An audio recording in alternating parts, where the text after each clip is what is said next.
मैं आप लोगों को ये स्टोरी क्यों बता रहा हूँ, उसके पीछे जो मेन रीजन है वो ये है, जो कुछ अलग करना है तो मुझे बेंगलोर, हैदराबाद या मुंबई साइड जाना पड़ सकता है। मिडिल बोलेंगे बिकॉज मैं पुअर तो नहीं बोलना चाहता, because we were reach that time also. अब मेरी माँ ने मुझे बचपन से मेहनत करना सिखाया। कोई भी काम छोटा बड़ा नहीं होता है, छोटा बड़ा होता है सिर्फ तो। Welcome back to right couple channel. तो आपको पता ही चल गया ये वीडियो किस बारे में होने वाली है। It's going to be a real talk. Yes guys, and it's a talk video और बहुत जरूरी है आप लोगों से बात करना, बताना, अपनी फीलिंग शेयर करना। लाइफ अपडेट जो अपडेट है वो आप लोगों ने पढ़ लिया है। एक्चुअली जॉब छोड़ना मेरे लिए आसान नहीं था। मेरा एक रूटीन सेट था, एक टाइम सेट था, अपना एक दिनचर्या सेट था। बट जब मैं हम जब पेरेंट्स बन गए और काफ़ी चीज़ें चल रही थी, मेरा वर्क फ्रॉम होम होने के बावजूद भी काफ़ी चीज़ें, मतलब स्ट्रेस तो रहता ही, आप लोगों को पता है, जॉब का, मीटिंग्स होती है late night. Work from home में तो यही है रहता है, जब वो आपको बोलेंगे आपको मीटिंग अटेंड करनी पड़ेगी, जब वो बोलेंगे आपको सब कुछ करना पड़ता है। चाहे रात के 11 बजे 12 बजे, तुम बताओ ना। 12 बजे एग्जैक्टली, मैंने तो देखा। चाहे कोई टाइमिंग, एक्चुअली जब हम लोग ऑफिस से काम करते हैं तो इट्स अ रूटीन की, मतलब एक सेट टाइम होता है कि 9 to 5 जॉब, ठीक है। तो उसके बाद आपको पता है आपने सारा काम खत्म करके सारी मीटिंग सब वहाँ पे हो चुका है। But when you are working from home और इवन एवरीवन लाइक आपके बॉस वॉस सब पूरा ऑफिस ही वर्क फ्रॉम होम है, तो फिर उसमें बड़ा दिक्कत होता है। बिकॉज हर एक बंदे का टाइमिंग अलग है। कोई रात में काम करता है, कोई दोपहर में काम करता है, कोई सुबह काम करता है। तो सबके हिसाब से चलना पड़ता है। एक बंदे को सबके हिसाब से मैनेज करना पड़ता है। तो चाहे 12 बजे हो, रात के सुबह के 10 बजे हो, देयर इज नो टाइम। ये बात बहुत अच्छी हमेशा अवेलेबल रहना है। एग्जैक्टली। तो बहुत सारे चीजें हुई, उसके उस पे नहीं जाएंगे हम लोग, इंपॉर्टेंट चीजों पे आएंगे हम लोग। कि फाइनली मैंने नौकरी छोड़ दी है। एंड नौकरी छोड़ने के बाद, मतलब नौकरी छोड़ के थोड़ा टाइम भी हो चुका है। I am telling you guys little bit late, उसके लिए सॉरी है, कान पकड़ के। मैं डिसीजन ले रहा था तो मैं ऐश्वर्या से पूछ रहा था कि ये डिसीजन ऐसे ऐसे चीजें हो रही है, क्या करना चाहिए। तो मेरे को लगता है क्या इम्पैक्ट पड़ा इस पे, वो हम लोग आगे थोड़ी देर में बात करेंगे। मैं आप लोगों को ये स्टोरी क्यों बता रहा हूँ, उसके पीछे जो मेन रीजन है वो ये है कि मैंने देखा बहुत सारे लोग हैं जो अपनी नौकरी और किसी चीज में खो जाता है, नौकरी वोकरी चली जाती है तो बहुत डिप्रेशन में चले जाते हैं। बट ये डिप्रेशन में जाने का टाइम नहीं है, ये होता है बाउंस बैक करने का टाइम। तो अगर कुछ भी आपकी लाइफ में थोड़ा भी नीचे आ रहे हो, आप थोड़ा भी पीछे आ रहे हो, तो इट मीन्स कुछ ना कुछ अच्छा लिखा है और आप बाउंस बैक करोगे, वापस आओगे। बट उसके लिए आपका माइंडसेट सेट रहना चाहिए। दूसरा चीज, आपके पास सेकंड प्लान पहले से सेट रहना चाहिए जब भी आप कुछ कर रहे हो। और मैं हमेशा सेकंड नहीं, मैं थर्ड फोर्थ फिफ्थ प्लान लेके चलने वाला आदमी हूँ। तो आप लोगों ने देखा होगा, जॉब के साथ साथ हम लोगों ने अभी राय फैमिली किचन को स्टैब्लिश कर दिया है and it's going very good and thank you so much for your love support. तो उसको जरूर प्यार मोहब्बत दो। तो एक बिजनेस वहां सेट हो चुका है। दूसरा चीज, आप जानते हो कि हमारा एक राय स्पोर्ट्स एकेडमी भी है जहां स्पोर्ट्स का होता है, तो वो भी बिजनेस सेट हो चुका है हमारा, जिसे रौनक संभालता है। तो वी हैव 2 बिजनेसेस एंड हम लोग प्लान कर रहे हैं तीसरे बिजनेस के बारे में। वो आप लोगों को बताएंगे नेक्स्ट वीडियो में, जो ऐसी टॉक शो होगा जिसमें हम लोग बैठ के बात करेंगे और क्या बिजनेस आने वाला है और आप लोगों को बहुत फायदा होने वाला है। तो आपको तो मजा आ जाएगा। तो नेक्स्ट वीडियो में बहुत मजा आने वाला है आप लोगों को, मतलब बेस्ट वीडियो होगा आप लोगों के हिसाब से, है ना? क्या कहती हो? क्योंकि मास्टरमाइंड ये है। सो गाइज, हम लोग ऐसे बिजनेस कर ही रहे। और जो चौथा चीज होने वाला वो ये है कि I am creating my own IP. अब मैं अपना जॉब वॉब छोड़ चुका हूँ, तो काफी टाइम से मैं अपने आईपी पे काम कर रहा था और फाइनली अब मेरे को थोड़ा बहुत ब्रेक थ्रू मिला है, थोड़ा बहुत काम आगे बढ़ रहा है मेरा, चीजें और अच्छा हो रहा है। तो इसलिए मैं आप लोगों को शेयर कर रहा हूँ। मैं अपनी एक आईपी क्रिएट करने वाला हूँ। तो गाइज, आईपी मतलब क्या होता है? Intellectual property. इट मीन्स आप कुछ नया इन्वेंट करना चाह रहे हो। तो देखो, मैं कुछ नया इन्वेंट करना चाहता हूँ। पास्ट 14 ईयर्स से मैं जॉब कर रहा हूँ, मतलब अपने एनिमेशन फील्ड में। और मुझे जॉब पर्सनली मैं बचपन से काम कर रहा हूँ। When I was in 15 years old, तब से मैं काम कर रहा हूँ। और मेरा काम करने की हिस्ट्री बहुत ही पुरानी है, क्योंकि हमारा घर, हम लोग actually middle class family, middle बोलेंगे या पता नहीं, आई डोंट नो क्या बोलेंगे, बट हम एक रूम में 5 लोग रहते थे। तो उस फैमिली से आते हैं, उसे मिडिल बोलेंगे। बिकॉज मैं पुअर तो नहीं बोलना चाहता, because we were reach that time also. अब बहुत खुश थे।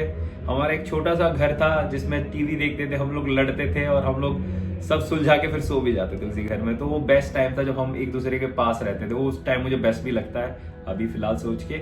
और वो ये भी था कि उस एक रूम से हमें बहुत सारे रूम में निकलना है। तो finally we did achieve this also. तो वो भी एक किस्सा है।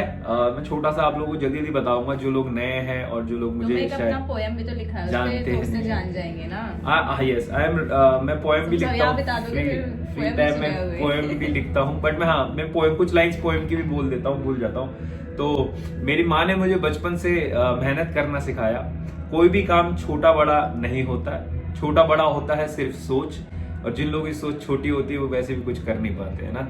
तो सोच हमेशा ऊंची रखनी होती है, और बड़े बड़े काम करने वालों की सोच हमेशा बड़ी होती है। So this is very interesting poem is coming out. अभी मैं डायरेक्टली अच्छे से बोल नहीं पा रहा हूँ आई थिंक, बट हाँ यस, जब मैं गाऊंगा ये अच्छे से फीलिंग में बताऊंगा तो आप लोग देखना, बड़ा अच्छा पोएम लिख रहा हूँ फिलहाल तो मैं।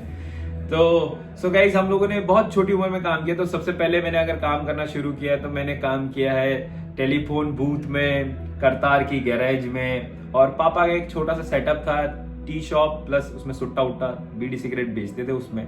तो वो उन सेटअप से मैंने काम किया। पापा तो अपने जॉब पे चले जाते थे, वो मेरे भरोसे छोड़ के चले जाते ना। I think I was like 16-17 that time, 17-18 I think उस टाइम, उतने उम्र का, क्योंकि 15 से शुरू किया था, जो हर 2 महीने की छुट्टी होती थी स्कूल की। तो मेरी माँ, आप लोग जानते हो आमा को, आमा is very strict and very hard working women. वो हमेशा हमें भी यही चीज सिखाती थी कि हार्ड वर्क करो तभी तुम आगे बढ़ सकते हो लाइफ में, और हार्ड वर्क के अलावा कुछ नहीं है इस दुनिया में आगे बढ़ने का। मेहनत करो सच्चे दिल से, तुम आगे बढ़ोगे, और उसी कहानी में आगे बढ़ते रहे और मेहनत करते रहे। और आप लोग देख सकते हो हम यहाँ पर है ना। तो अभी भी और भी आगे जाना है, बहुत कुछ करना है अचीव। अभी तो शायद we are in mid way, right, almost in the middle of a journey. Yes. और फिर उसके बाद जब ये काम शुरू किया था छोटी उम्र में, तो काम करते करते एक्सपीरियंस बढ़ा, लोगों के साथ बात किया, कॉन्फिडेंट बढ़ा, और अभी कॉन्फिडेंट का लेवल बहुत हाई लेवल पे रहते हैं हम लोग है ना। और उसके बाद भी काम का सिलसिला रुका नहीं। उसके बाद फिर मैंने स्केटिंग सिखाना शुरू किया, जैसे कि आप लोग जानते होंगे, आई वाज स्केटिंग कोच, और उसमें मैंने बहुत टाइम दिया। मैंने 5-6 साल आई थिंक स्केटिंग सिखाया, जिसमें मैंने अपनी पढ़ाई कंप्लीट की एनिमेशन का। जब साउथ एक्स अरीना से मैं पढ़ाई वढ़ाई कर रहा था, तब मैं 35,000 के आसपास कमाता था स्केटिंग से ओनली। और उस टाइम वो सैलरी बहुत होता था। एक 21-22 साल का लड़का अगर 35,000 रुपए कमा रहा अपनी मेहनत पे, तो आप लोग बिलीव नहीं कर सकते उसकी माँ कितनी प्राउड फील करती होगी। तो मेरी माँ बहुत प्राउड फील करती थी, बहुत प्यार मोहब्बत देती थी, और बोलती थी कि तू बहुत अच्छा कर रहा है। प्राउड, सॉरी, प्राउड अभी भी करती है, बट एक्चुअली ऐसा हो जाता है कि अब क्या है ना, अब वो चमक नहीं रही अब मैं। उस टाइम हम चमक रहे थे, अब वो चमक नहीं रही। अभी हमें अब कुछ अलग करना पड़ेगा ताकि वो दोबारा हम पे प्राउड करे। बट यू गाइस गेटिंग ना क्या कहना चाह रहा हूँ मैं। अभी भी करती है, ऐसा नहीं है, अभी करती है, बट हाँ आई नो, बट मुझे पता है करती है, मैंने नहीं बोला, बट मुझे अब कुछ ऐसा करना पड़ेगा ना कि मुझे वो और ज्यादा करे। वो मुझे कहीं ऐसी जगह देखना चाहती है जहाँ पे वो, मतलब समझ रहे हो ना, वो प्राउड मोमेंट क्या होगा मैं फील करना चाहता हूँ एक बार। वो प्राउड था, but I want to feel it again. So आगे बढ़ते स्टोरी में है ना। तो बेसिकली लोगों को ये बताओ कि तुमने रिजाइन करने का रीजन क्या था। मैं एक्चुअली वहां स्टक फील कर रहा था कि I was not going far enough, progressive नहीं हो रहा था। सैलरी भी एक जगह जाके रुक गई थी मेरी, स्किल्स भी एनहांस नहीं हो रहे थे। एग्जैक्टली, जो स्किल्स है वो भी मेरे काफी ज्यादा, मतलब क्या होता है हमारा काम में, जितना हम पॉलिश करेंगे अपने काम को, जितना बेहतर बनाएंगे, उतना ही आगे ग्रो करते हैं हम लोग, राइट। दूसरी चीज है मेरा स्किल्स। जो स्किल्स था वो मेरा, जो मैं काम कर रहा था उसमें मेरा स्किल्स बहुत अच्छा था, बट आगे का जो जनरेशन है, फ्यूचर, अभी एआई आ गया है, तो उसके हिसाब से मेरे स्किल्स कहीं ना कहीं लैक ना हो जाए, वो भी एक मेरे माइंड में सेट है। अब क्या हो रहा है, प्रॉब्लम एआई आ गया, प्रॉब्लम नहीं है एक्चुअली, सोल्यूशन भी एआई है, और हमारे लिए जिनकी नौकरी जा रही है उनके लिए एआई प्रॉब्लम भी है। सो एक्चुअली क्या हो गया, हमारा जो जब से एआई आया है, तो आप लोगों को पता है जो ग्राफिक डिजाइनर है इन लोगों का काम पहले गया, देन अब एनिमेटर्स का भी जा रहा है। आप लोग देख रहे हो कोई भी बंदा डांस कर रहा है, कोई बिल्ली डांस कर रहा है, कभी कुत्ता डांस कर रहा है, वो भी रियलिस्टिक वे में, वो वायरल्स हो रहे।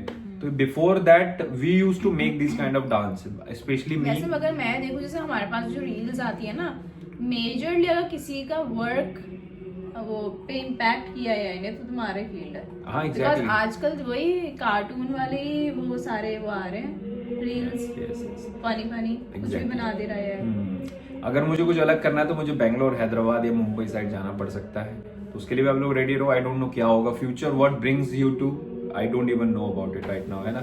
और उसके बारे में कमेंट भी नहीं करूंगा फिलहाल। ये कैमरा बार बार यहाँ से टेढ़ा हो रहा है, ये भी पता नहीं क्यों हो रहा है। हमारा काम तो चला गया एआई के थ्रू, बट ये रहता है कि जो हम लोग अपना काम करते हैं एज ए एनिमेटर, जो हम लोग डालते हैं ना, वो एआई भी नहीं डाल सकता, ये हमारी गारंटी है। बिकॉज जो हम लोग डिटेलिंग ऑफ वर्क डालते हैं, जो एक्सप्रेशंस डालते हैं, और जिस तरह का एनिमेशन हम क्रिएट करते हैं, बिकॉज मैं एनिमेशन सिर्फ एनिमेशन वैसा वाला नहीं करता, रियलिस्टिक जो एआई बनाता है, we work in cartoony, semi realistic. जिन लोगों को नॉलेज है एनिमेशन के बारे में वो समझ रहे होंगे मेरी बात, है ना। जैसे आप लोग मूवीज देखते हो, जाके डिज्नी के मूवीज देखते हो, लाइक अभी थोड़ी टाइम पहले जूटोपिया का पार्ट 2 आया, जूटोपिया मूवी है, और आपके बहुत सारे पेट्स 1 पेट्स 2, आप लोग जो कार्टून मूवी देखते हैं वो लोग जानते हैं कि कार्टून मूवी कितना मजा आता है, क्या ह्यूमर्स होते हैं, क्या एनिमेशन होता है, स्नैपीनेस होता है, बहुत चीज होता है। मैं बताने लग जाऊंगा तो आप लोग बोलेंगे अरे। सो वहां रुक जाते हैं। तो ये सब चीजें एक अलग फीलिंग वाला काम है हमारा, तो मैं उस फीलिंग से कुछ नया करना चाहता हूँ। I want to create my own IP and I definitely share some work with you also. तो बने रहना आप लोग, ठीक है।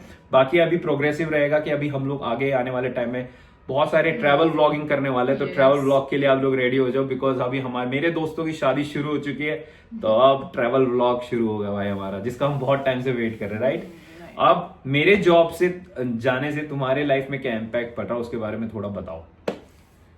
तो गाइस बात ये है कि जब रायशा आई हमारी लाइफ में तो मैंने तो जॉब क्विट कर दी, because obvious reasons I wanted to spend more time with her. और देखो ऐसा नहीं है कि मैं छोड़ना चाहती थी, ऐसा नहीं है, बट हाँ रायशा थी तो और first time I was being a mother, और फर्स्ट टाइम मैंने ऐसे बेबी को पकड़ा तो एकदम ही सब फीलिंग, सारी प्रायोरिटी, सब कुछ उलट पुलट सब चेंज हो गया। पहले कुछ और था माइंड में कि हाँ अब यही अचीव करना लाइफ में, तो एकदम ही लाइफ में ना सारी गोल सब कुछ चेंज हो गया।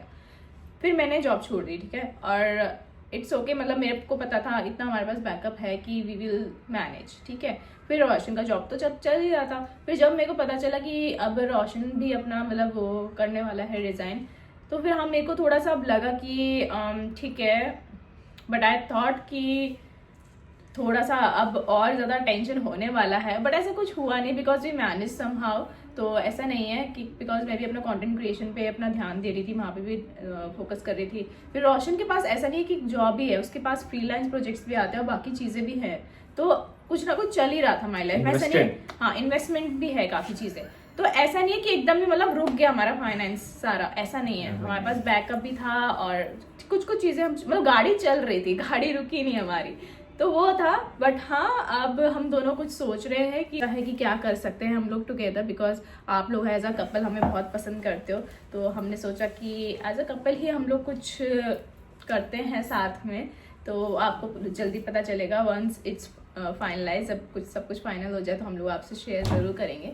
तो यस ये इम्पैक्ट मतलब मुझे ऐसा कुछ ज्यादा शॉकिंग मेरे जॉब जाने से तो तुम्हें ज्यादा इम्पैक्ट नहीं पड़ा, बिकॉज यार मैंने रोशन को उसके वर्स्ट फेज में देखा है, नो वो कैसा बंदा है, मतलब मुझे डर नहीं लगता उसके साथ, मुझे पता है ही मतलब उसके माइंड में कुछ ना कुछ है, वो ऐसा नहीं है, मुझे पता है यार, आई ट्रस्ट हिम, मतलब मुझे पता है, मुझे टेंशन लेने की जरूरत नहीं है।